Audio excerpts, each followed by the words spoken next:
Hey everyone, Kane here, and in this one we're gonna talk about Art of Conquest 2 once more. There are a couple of things to touch on. So the first one, the game is postponed indefinitely at the moment. I think something happened in terms of testing or something broke or something like that, and the game had been postponed indefinitely, but I do believe the game should come out in the next 1 or 2 months or so, at least in my own opinion. And from what the CS or even the manager is saying, I mean, stuff can happen, but from the looks of it, it's not really very far away, at least at the moment. Uh, Other than that, they have released a trailer video in terms of the content. So I have already opened it and we can check. However, I have lowered the volume down because it's blasting sound like I don't even know. So I'm gonna leave a link in the description below if you would want to watch this for yourself with a very high volume or a higher volume or stuff like that. So you have incredible graphics, but this is like I suppose a video or whatever, so it could be adjusted. So now look at how friggin' beautiful it looks inside of the game.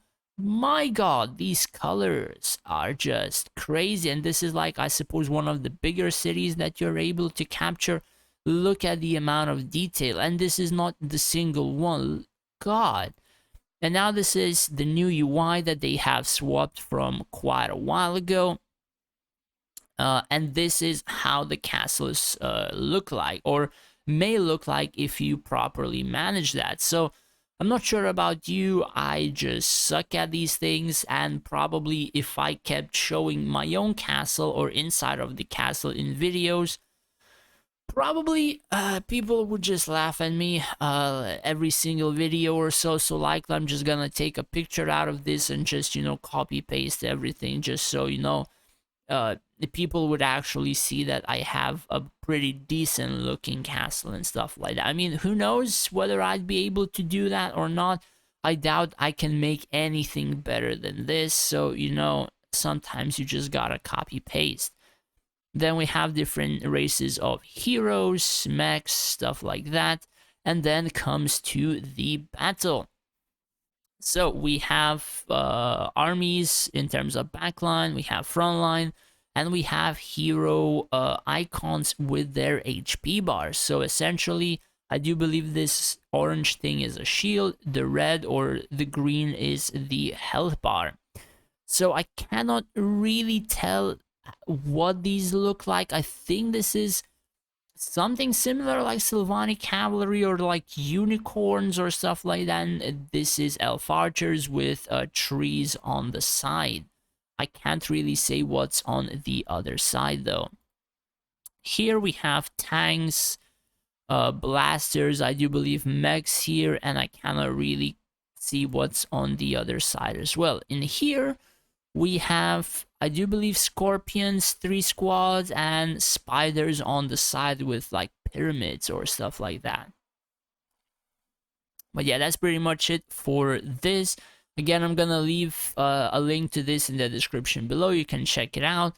And if you may want to see more or just support this, you can also click the subscribe button, because quite a bit of people asked for it and they did manage to deliver it prior to the release. So I suppose if they get more subscribers or even more views, they might release a couple more.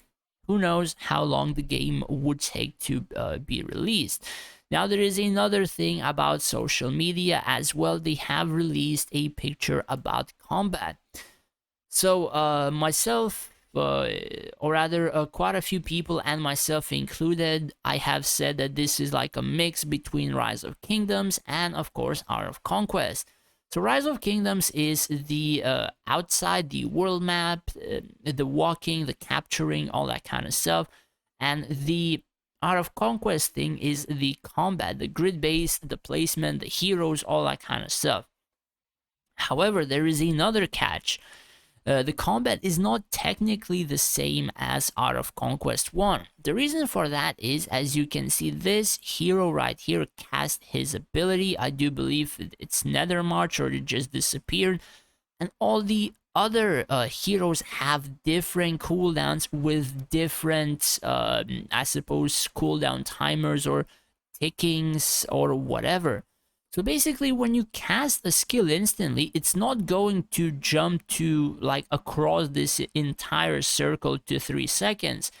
So there is something towards this gameplay that you might not even need to cast the abilities. Sure, you can, or you can postpone some skills to be cast later. You probably will need to like manage, or are able to manage, like this damage circle, I think, or whatever it is. However, I don't think the AI would be half bad to even use auto battle, because there's like 3 heroes that you can place, like 1, 2, 3, and if you do auto cast, it's 3 heroes, and if they have their own cooldowns, they're likely gonna be able to cast friggin' 3 heroes like pretty easily. And since there's very little I suppose heroes, even army is not as huge, the optimization is going to be pretty friggin' fluent for likely quite a very long time, opposed to what we are kind of experiencing in Art of Conquest. So I'm kind of looking forward for it. But yeah, the game does seem like a mix of a few genres and not just Rise of Kingdoms and Art of Conquest. I think it has like RPG elements of like those party-based RPG things where all heroes have their own cooldowns, and you know, they just cast their abilities whenever. So honestly, yeah, that's what I kind of see. So yeah, that's, I suppose, pretty much it. Just wanted to cover up the newest couple of things. Again, links in the description below, and you can also check them out for yourself. As well as, again, I am kind of recruiting for the group whenever we will be able to go in terms of the game. Now, I'm not entirely sure whether or not they will release with iOS together, or with, or rather solo in terms of Android, but likely this group that I'm making is going to test out the game in terms of the first server. We're gonna make a group, all that kind of stuff. And after that, whenever iOS is released, likely this group would be swapping to a new server and playing with iOS people, because quite a few of them are my friends, and they play better on iOS, or if they would try Android, they will swap to iOS after, and essentially they would be trying it out. So I'm just letting people be aware that like the first server is just going to be like a test phase for us, and after that we just go to a new server together with iOS. But yeah, that's pretty much it for the video. Do let me know in the comments down below what you think, and if you are also waiting for this particular game. Thanks for watching, guys. Take care and stay safe out there.